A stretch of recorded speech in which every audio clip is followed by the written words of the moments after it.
Assalamualaikum warahmatullahi wabarakatuh.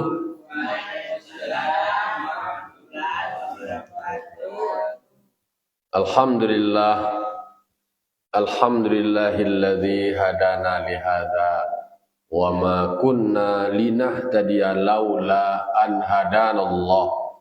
May yahdihillahu fala mudhillalah wa may yudlilhu fala hadiyalah. Asyhadu an la ilaha illallah wahdahu la syarikalah wa asyhadu anna Muhammadan abduhu wa rasuluh sallallahu alaihi wasallam la nabiyya ba'dah amma ba'du. Qala rabbi shrah li sadri wa yassir li amri wahlul 'uqdatam min lisani yafqahu qawli. Bapak-bapak, ibu kaum muslimin dan muslimat jamaah subuh Nurul Jihad yang dimuliakan Allah Subhanahu wa taala. Pertama sekali senantiasa kita selalu mengucapkan puji serta syukur kita atas kehadirat Allah Subhanahu wa taala yang memberikan kita limpahan nikmat, rahmat dan karunia-Nya tak terhingga. Alhamdulillah, hari demi hari, waktu demi waktu terus berganti dan bertukar. Kinilah masuk bulan Syawal. Masih Allah berikan kita umur yang panjang.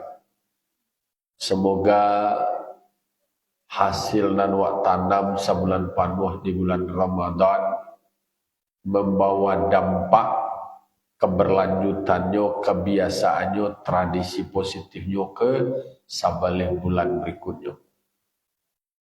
Semuanya itu adalah tak terlepas dari nikmat dan karunia Allah. Maka wajib kita mensyukuri.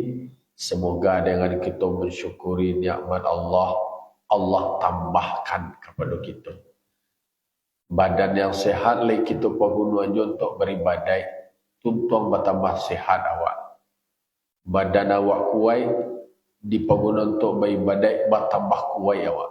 Kuat iman awak, kuat pangan awak, kuat hati awak. Ia taruh sasampi-sampi harus kita gunakan untuk terus beribadah kepada Allah. Untuk membiasakan yang positif pun taruh terbentuk karena memang bangun subuh kemudian solat subuh tu nilai dan dampaknya untuk berikut-berikutnya luar biasa. Maka kalau di negara-negara maju tu orang tu subuh ko sadulah bergerak. Awaklah mengari, awak langkah kaki, ayunan tangan, napai ka surau. Alhamdulillah. Salat dan salam kita mohonkan kepada Allah, semoga disampaikan kepada arwah junjungan kita, yakni Nabi besar Mustafa Muhammad sallallahu alaihi wasallam, tauladan kita, panutan kita, untuk kita contoh, karena memang di dalam diri Rasulullah itu ada ketauladanan. Laqad kana lakum fi Rasulillahi uswatun hasanah. Semoga kita bisa mentauladani beliau baik dalam perkataan maupun dalam perbuatan. Bapak-bapak, ibu kaum muslimin dan muslimat jamaah teras, jamaah yang istiqomah, yang tetap taruh mengikuti kajian-kajian subuh awak. Semoga Allah berikan keistiqomahan, Allah berikan keteguhan hati untuk taruh mengulang-ulang kaji. Karena kaji kau perlu diulang-ulang supaya taruh takana dewa.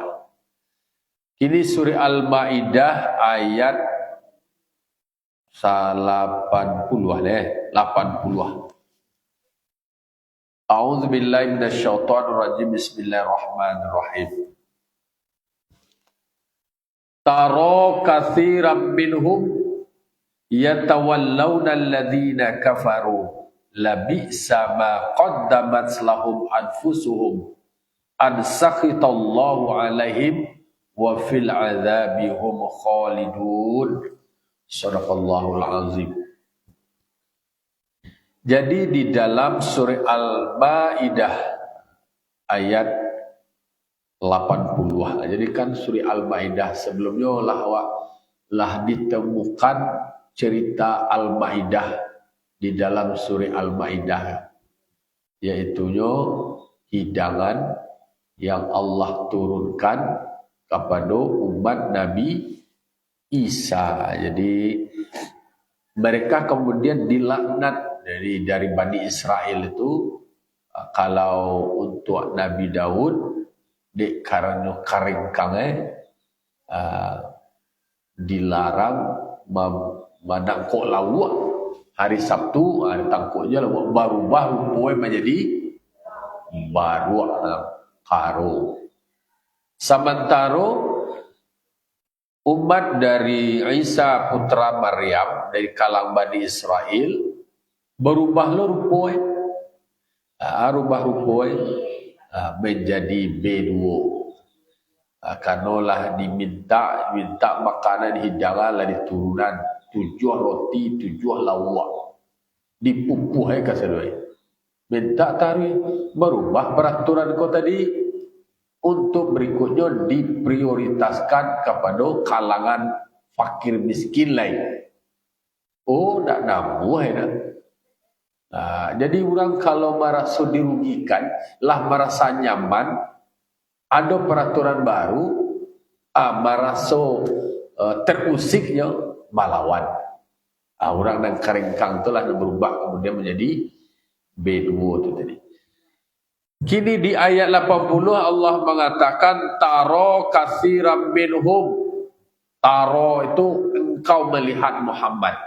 Jadi di dalam tafsir disebutkan ya Muhammad, engkau melihat katsiran minhum, kebanyakan di antara mereka.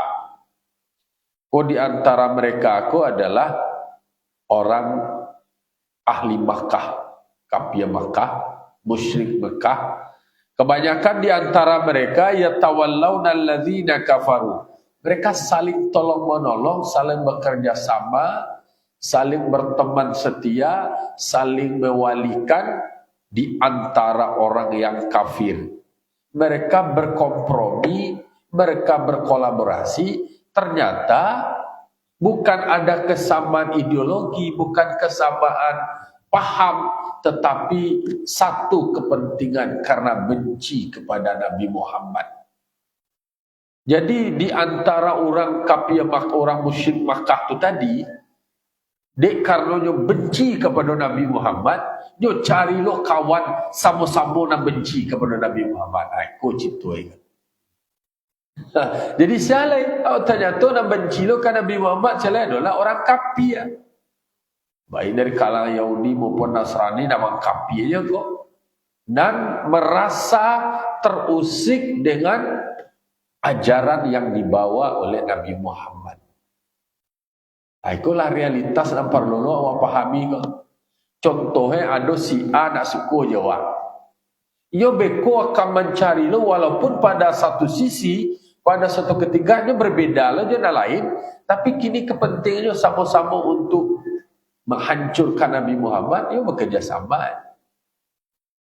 Itu yang terjadi dulu. Maka diingat Allah Ta'ala, ingat wahai Muhammad, engkau melihat kebanyakan di antara mereka itu, inyo itu, mengkonyo bisa bekerja sama, dek karena targetnya sama. Targetnya itu adalah Nabi Muhammad. Karena bagi mereka kehadiran Nabi Muhammad mengancam mereka. Kalau dibaca sejarahnya, dulunya tu orang Makkah sebelum Nabi Muhammad berdakwah tentang tauhid, mereka mengelu-elukan Nabi Muhammad muda. Saat Nabi Muhammad muda tu, Nabi Muhammad dicintai oleh orang musyrik Mekah itu, kaum Quraisy itu. Akhirnya cinta berubah menjadi benci. Jadi memang mengalaminya dulu. Kalaulah kepentingannya lah berubah, Oh, dulu disanjung-sanjung, dulu dipuji-puji, dulu dicintai. Oh, ternyata kepentinganlah betul kalau inilah berubah. Nabi Muhammad menyampaikan kebenaran, Nabi Muhammad berdakwah, mengajak mereka untuk bertauhid. Nabi Muhammad mengajak itu dia karena Nabi Muhammad cinta. Dia Nabi Muhammad sayang ke kaumnya lah, ke bangsanya lah, orang Quraisy. Dia karena Nabi Muhammad lah mendapat wahyu kebenaran dari Allah. Tapi penerimaannya indah itu justru bagi mereka yang benci Nabi Muhammad lai aku lah mengusik Tuhan nenek moyang kami bahagia. Itu jadi para lulu ambil iktibar awak. Kemungkinan hal demikian akan bisa terjadi. Jadi ternyata rasa cinta tu tak tulus. Ada cinta tu dia kerana ada kepentingan. Ada kesamaan kepentingan. Cinta. Kalaulah berubah, itulah bertukar. Tapi yang namanya sahabat-sahabat Nabi yang dari awal, contoh yang menjadi panutan itu adalah Abu Bakar Siddiq. Itu yang memang istiqomah. Jadi memang lah nampak tanda-tanda Nabi Muhammad ko, dan kemudian ada kebenaran yang disampaikan oleh Nabi Muhammad lah yakinnya. Tapi bagi orang yang pragmatis, itu kecil orang ini namanya pragmatis. Cinta karena ada kepentingan. Kalau diuntungkan nyoba kawan, itu tapi akal disanjung-sanjung Kalau nak ada keuntungan lain, diabaikan dan ditinggalkan. Jadi Allah ingatkan engkau Muhammad melihat, memandang, menyaksikan dari fakta-fakta yang ada terindikasi kebanyakan di antara mereka bekerja sama dengan orang-orang kafir itu wahai Muhammad bukan karena kesamaan pemahaman, bukan kesamaan kaji itu. Kalau orang Makkah kan disebutkan musyrik. Kalau Yahudi Nasrani itu kan ahli kitab. Disebut dengan ahli kitab. Ada wahyunya tu. Kalau orang ahli Makkah sebelumnya itu kan Tuhannya ada Lata, Uzza, Mana. Itu tu. Dibuat dari Yameh. Dibuat dari perak. Dibuat dari batu-batuan. Ada dibuat dari dari tapuang dari takabek godok dibuat Tuhan kau litak pun ini makannya Tuhan itu lain takah raga-raga Tuhan dibuat litak pun ini makannya bangkonya bertanya lo kan Nabi Muhammad tu debat lo Nabi Muhammad oi Muhammad iya kau mau membuat Tuhan lo Tuhan pula kau mau bantu Tuhan kau tu cari lo ke kami cari kami Tuhan kami ada dari Ameh, ada dari perak, ada dari batu, ada dari roti guys. Letak pun kami makan Tuhan tu lain je. Maksud Tuhan yang telah taruh ya. Dijawablah dari Nabi Muhammad. Laisa kamitslihi syai'un. Tuhan itu punya sifat tak sama dengan awak berbeda je makhluk. Mukhalafatuhu lil hawadisi babeda je makhluk dah ada yang saumpamanya doh dah ada baru tak awak kodoh kalau kau punya Tuhan patuang dari Ameh iko jo ndak sama dengan tak aku doh iyo tidak bahawa tidak menyerupai maka surat Al-Ikhlas itulah yang selalu didakwakan qul huwallahu ahad Allahus samad lam yalid wa lam yulad wa lam yakul lahu kufuwan ahad. Jadi Allah itu esa. Itu tarina di dakwahan Nabi Muhammad. Itu yang membuat mereka tu benci ke Nabi Muhammad. Dek benci ke Nabi Muhammad, dia bekerja sama dia orang-orang yang sama-sama membenci Nabi Muhammad.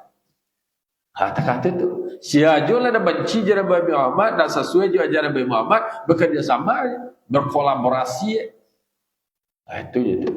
Sementara Nabi Muhammad terus konsisten mendakwahkan maingian ke kaum mereka orang kampung kanun sana qul huwallahu ahad, katakanlah karena perintah dari Allah. Qul itu adalah fil amr, katakanlah wahai Muhammad, Allah itu adalah Maha Esa. Allah tempat mengadu, Allah tempat memohon. Lam yalid wa lam yulad. Tak ada beranak, tak ada beranak. Tu kalau menanggal lam yalid wa lam yulad tu lepoh orang Nasrani. Ya Tuhan di peranaan ada induk ada kakek ada batara basir silah lu Tuhan jadi itu kemudian mereka bekerja sama. Itu hati-hati artinya adalah Iko kan memberikan semacam warning, memberikan semacam peringatan bahwa orang akan bisa saja bekerja sama merongrong masuk ini kok memprovokasi untuk membenci Nabi Muhammad. Itulah kalau banyak baca sejarah Wanimis baru balik dari Mekah pertama dari Madinah. Di Madinah itu kan ada Jabal Uhud. Itu perang Uhud, perang yang orang kafir Quraisy lah di Madinah Nabi Muhammad 3 tahun setelah hijrah. Orang kafir Quraisy yang dikomandoi oleh Abu Sufyan. Abu Sufyan ko yucing kahak orang dulu. Lalu kemudian dia jadi Islam lah. Biniye nama Hindun. Jadi si Hindun ko lah biniye ko dendam barik mana kepada paman Nabi Hamzah bin Abdul Muttalib. Itu tuh makamnya di Uhud itu. Jadi dendam kusumae karena pada saat perang Badar kan umat Islam menang. Umat Islam menang. Ayah dari Hindun ko, juga kakak dari Hindun ko mati di dalam perang Badar tu. Dapat informasi dia yang membunuhnya itu adalah Abu Sufyan, paman Nabi Hamzah bin Abdul Muttalib. Jadi di dalam kondisi apalah malah bahas lalu sebelumnya bahas di dalam surah Al Imran ya. Surah Al Imran itu kanlah ada menceritakan tentang perang Badar itu. Lah diatur strategi oleh Nabi Muhammad, diberikan semacam arahan pembagian kerja, pembagian tugas, penempatan pos-pos yang sudah ditentukan, ada dia tebuki, ada di tengah, ada di bawah dan segala macamnya. Ayo, tapi apa yang terjadi memang ikut sebagai pembelajaran bagi umat Islam. Kalau nak patuh kepada arahan pimpinan, kemudian bergerak tanpa ada komando dan perintah, yo kecenderungannya adalah menjadi kalang kabut, menjadi gagal. Jadi sebenarnya nak umat Islam walaupun jumlahnya hanya 700 orang kafir Makkah yang menyerang itu hampir 3.000-an di bawah komando dari Abu Sufyan. Nah, lalu kemudian apa yang terjadi? Hampir kemenangan diraih oleh umat Islam, tetapi yang namanya godaan itu termasuk godaan harta rampasan perang. Di bawah uranglah bagi-bagi baswa akolah basorak-sorai awak lampiang kamanang, euforia kemenangan berlebihan. Akhirnya kehebatan dari Khalid bin Walid pimpinan perang itu sebelum Islam saja itu. Abu Sufyan ku alun Islam lain, bininya itu Hindun. Anaknya kemudian bernama Muawiyah itu adalah pemimpin kekhalifahan Bani Umayyah. Bani Umayyah itu wilayah kekuasaannya sampai ke Eropa, sampai ke Spanyol, sampai ke Konstantinopel. Luar biasa kekuasaannya, ekspansinya luar biasa. Tapi kesalahannya adalah Arabisasi, bahwa nepotisme tinggi. Yang berpangke di Palestina itu, di Spanyol itu, adu sana ayo, kamanakan ayo, famili ayo. Kasadue di Arab dah pandai melakukan pendekatan mengakomodir orang-orang lokal. tu menyusun kekuatan orang itu Bani Umayyah. Nah, jadi karena orang yang berada di bukit yang sudah ditentukan oleh Nabi Muhammad, mereka turun lo ke bawah tu 3 posko tadi. Nah, boleh Khalid bin Walid sebagai ahli strategi tu, ahli perang, itulah yang menghancurkan. Dah boleh babak belur. Jo nabi-nabi pun terluka. Nabi itu luka. Si Hindun ko tadi ada memutus budak nama si Wahsy. Budak nama si Wahsy membuat target pokoknya Hamzah tu mati, lalu kemudian ambil jantungnya. Bawa kayaknya dimakan itu. Jatuh dendam kusumai. Dibadah dibalah dado Hamzah paman Nabi Muhammad kuat. Hamzah bin Abdul Muttalib, anak dari kakek beliau, mati dek si Wahsy ko tadi, lalu dicari dek si Hindun, dibalah dado itu dimakannya jantung. Kira-kira perasaan Nabi Muhammad itu adalah perasaan apa nama tu? Puncak kemarahan Nabi Muhammad yang luar biasa. Berjanji Nabi Muhammad artinya adalah kok solomo rela takakoha bisu mungkin lebih parah lo tapi Nabi Muhammad ditegur oleh Allah Taala di dalam surah An-Nahl ayat 26-27 itu kan bicara soal kesabaran lebih baik. Kalau nyo melakukan takatu ya janganlah dilakukan pula dengan emosi. Tapi Nabi Muhammad di dalam perperangan Uhud itu memang orang kafir Quraisy itu yubana dasarnya adalah kebencian. Jadi tantangan bagi awak, bagi orang-orang yang sukses, dari orang yang mungkin di luar ekspektasi orang lain, hati-hati. Awak hati-hati, banyak pembenci awak yang akan melakukan gerakan-gerakan pembunuhan karakter, akan melakukan semacam fitnah. Itu gambaran betapa narasi yang dibangun oleh kafir Quraisy itu adalah narasi kebencian kepada Nabi Muhammad. Dan boleh memandang bahwa Nabi Muhammad itu dari kaum mereka, dari suku mereka, tidak boleh. Mereka hanya memandang dari sebuah kebencian. Nyo cari kekuatan-kekuatan lain. Salah itu, nyo inventaris. Takatu realitasnya takatu kini. Jadi cerita kini je cerita dulu takatu je tu. Cuma bentuk cerita aja berbeda dan aktor-aktornya saja yang bertukar. Tapi substansinya hampir seperti itu. Tetap yang namanya ado iri dengki, orang yang tidak disangko-sangko berada pada posisi strategis, banyak orang namanya kebakaran jenggot basuawan. Itu macam-macam provokasi. Itu tuh lah hijrah Nabi Muhammad di Madinah dikajar takah tu mana jejuk mana nyo jago nyo paliaro jejuk itu kebenciannya itu. Jadi kelihatan maka disampaikan di dalam surat Al-Maidah ayat 80, engkau melihat Muhammad kebanyakan di antara mereka itu orang-orang ahli Makkah itu mereka mau bersedia bekerja sama saling tolong menolong dengan orang-orang yang kafir, dengan orang-orang yang mungkin yang berbeda dengan Nabi Muhammad untuk kemudian menyerang Nabi Muhammad.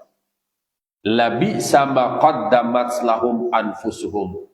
Hal itu adalah sesuatu yang amat jahat, yang amat jelek dari apa yang sudah berlalu bagi diri mereka. Jadi apa yang sudah mereka lakukan itu adalah sebuah tindakan-tindakan yang tidak terpuji. Perbuatan yang jahat minal amal dari amal yang sebenarnya tentu amal itu yang akan menjadi hukuman bagi mereka. Kalau amal perbuatannya jelek, di akhirat itulah yang kemudian akan menjadi tanggung jawab bagi mereka dari perbuatan mereka. Konsekuensi dari perbuatan jahat yang mereka lakukan itu adalah ansaqitallahu alaihim, menghadirkan kemurkaan Allah terhadap mereka. Jadi mereka yang berkolaborasi, bekerja sama, saling menolong dengan orang kafir itu karena bencinya kepada Nabi Muhammad. Lalu kemudian kebencian mereka itulah yang menjerumuskan diri mereka, sehingga berakibat mereka dimurkai oleh Allah. Hati-hati awak, bahwasanya jangan sampai awak menjadi orang yang dimurkai oleh Allah Ta'ala. Dan awak harapkan adalah sayangnya Allah. Kalau ingin awak mengharapkan sayang Allah, qul in kuntum tuhibbunallah fattabi'uni yuhibbukumullah. Jika kamu mengharapkan cinta dan kasih sayang dari Allah, maka ikuti aku, kata Nabi Muhammad. Jadi ikuti akunya itu adalah Nabi Muhammad. Yuhibbukumullah, maka sayang Allah akan kamu dapatkan. Yang sebaliknya yang dilakukan oleh orang Makkah, ahli Makkah dari musyrikin Mekah, justru karena kebencian. Mengkoe awak diingatkan pula di Allah Ta'ala. Kok kabanci, jan banci, bala-balabihan membuat awak menjadi tidak objektif. Menjadi tidak objektif. Benci kepada orang berbeda pun juga nak buliah. Kalau diingatlah di Allah Ta'ala di dalam surah Al-Mumtahanah. Janganlah kamu menghadirkan kebencian kepada orang yang berbeda denganmu itu.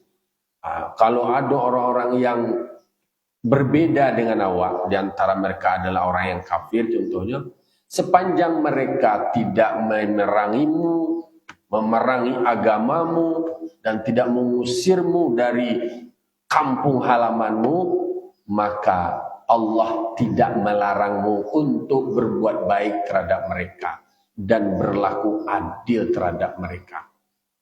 Jadi la yanhaakumullah. Jadi katakan Allah tidak melarang kamu. Anil ladzina lam yuqatiluna fid din, bidinikum. Jadi orang yang tidak menyerangmu, tidak membunuhmu soal agama, walam yukhrijunakum min diyarikum, yang juga tidak mengusirmu dari kampung halamanmu, antabaruhum, untuk kamu bertindak baik, berperilaku baik terhadap mereka. Wa tuqsitu ilaihim. Jadi tidak dulu larangan awak untuk berlaku adil, bersikap adil terhadap mereka. Innallaha yuhibbul muqsitin. Allah mencintai orang yang berlaku adil. Tetapi gambaran yang Allah ingatkan terkait dengan perilaku orang Quraisy Mekah yang musyrik itu, ternyata semuanya itu didasarkan kepada kebencian. Jadi mangkoi kok banci jan banci yang membuat kemudian awak menjadi tidak logis, tidak rasional, sikap awak dihasuti oleh syaitan. Syaitan yang menghadirkan permusuhan, yang menghadirkan kemarahan, membuat awak menjadi emosional. Wa fil adzabihum khalidun, dan dia akan mendapatkan azab dan mereka kekal di dalamnya. Itunya tentu adalah nerakanya Allah. Jadi wa'udzubika min sakhatika wan nar. Awak kan itu doa awak tak? Allahumma inna nas'aluka ridhoka wal jannah wa na'udzubika min sakhatika wan nar. Ya Allah, sesungguhnya kami memohon, meminta kepadamu ya Allah, agar kami engkau berikan keridhaan. Minta awak dapat keridhaan dari Allah. Wal jannah, kalaulah Allah ridho, kemudian awak akan mendapat surganya Allah. Wa na'udzubika min sakhatika wan nar. Awak memohon pula kepada Allah, berlindung awak kepada Allah, jauh awak daripada kemurkaan Allah. Jangan sampai Allah marah awak. Jangan sampai Allah benci kawan. Sebab kalau Allah marah, kalau Allah benci, ya berarti konsekuensinya dia akan berada di dalam nerakanya Allah. Tapi kalau awak mendapat sayang Allah, ridha Allah, ilahi anta maksudi wa ridhoka matlubi, itu para ahli sufi yang selalu menyampaikan tentang ya Tuhanku, engkau yang aku tuju, engkau yang aku sengaja, waridoka matlubi, keridhaanmu yang aku cari, yang ingin aku raih, yang akan aku dapat. Jadi tentu minta Allah ridho. Man lam yarda ala qada'i wa lam yasbir ala bala'i falyatlub rabban siwai. Jadi bagi siapa yang tidak redha terhadap ketetapan Allah, tidak sabar terhadap ujian Allah, ya udah Allah lah berang tu. Masa awak carilah Tuhan selain aku lain. Jadi makanya awak mohon supaya keridhaan itu. Itu namanya kalau menurut Ali bin Abi Thalib itu, yang namanya takwa itu ada ampe. Yang pertama itu adalah al-khauf minal jalil, takut kepada Allah. Yang kedua, wal amalu min bitanzil, beramal dengan yang Allah turunkan.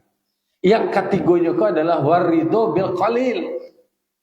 Ridho itu adalah menerima suko, ridho awak dengan pemberian Allah.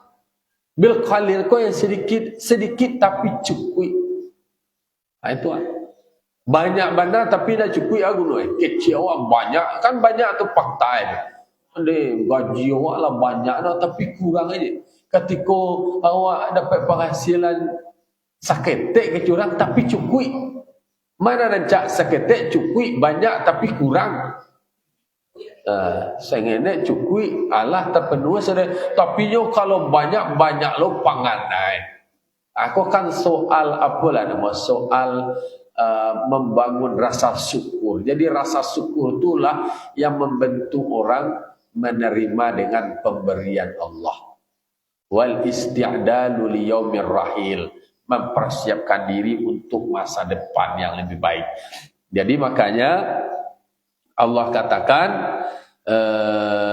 ansakitallahu alaihim, orang yang menghadirkan kebencian kepada Nabi Muhammad, dia bekerja sama dengan orang yang sama-sama benci kepada Nabi Muhammad. Lah pembelajaran dakwah. Jadi sebuah realitas kehidupan Nabi Muhammad, orang yang baik, makhluk yang paling mulia. Adabnya nak ada menciderai perasaan orang dah, tak ada menyakiti orang dah. Banyak je benci ke beliau. Apalagi awak. Awak kadang-kadang muncul awak ada nak talonsong. Mungkin awak membudui yang mencela orang, tu benci orang kawan. Orang-orang nak membenci awak, kau je bangun kekuatan je kumpul orang nak benci awak. Itu awak dijadikan target. Salah saya weh. Makanya selalu kita memohon kepada Allah. Allah yang menjaga awak. Wa a'udzubika min sakhatika wan nar. Karena kalaulah Allah murka, tak boleh. Tampaknya adalah wa fil adzabihum khalidun, dapat azab yang azab itu kekal. Di dalam ayat 81-nya, walau kanu yu'minuna billahi wan nabi wa ma unzila ilaihi mattakhadhuhum. Apa jawabannya? Mattakhadhuhum awliya walakinna katsiran minhum fasikun. Jikalau mereka itu beriman dengan Allah, orang kafir musyrik Makkah tadi juga, jikalau mereka itu beriman dengan Allah, beriman dengan Nabi, maksud Nabi Muhammad, wa ma unzila ilaihi, dan apa yang telah diturunkan kepada Nabi Muhammad, pasti mattakhadhuhum awliya, maka pasti mereka tidak akan bekerja sama dengan orang-orang kafir itu. Tidak akan mereka ambil orang kafir itu sebagai walinya. Tidak akan. Kalau seandainya beriman dengan Allah, beriman dengan Nabi, beriman dengan Al-Quran. Mustahil itu. Tidak logis itu, tidak masuk akal kalau you menjadikan orang kafir sebagai temannya. You jadikan orang kafir sebagai walinya. You jadikan orang kafir tampaknya bertolong-tolongan. Tidak mungkin. Tidak. Tetapi yang terjadi adalah walakinna katsiran minhum fasikun. Tetapi kebanyakan di antara mereka adalah orang yang fasik. Di dalam tafsir dikatakan kharijuna anil iman. Mereka yang keluar dari iman. Jadi kebanyakan dari mereka itu adalah orang yang fasik.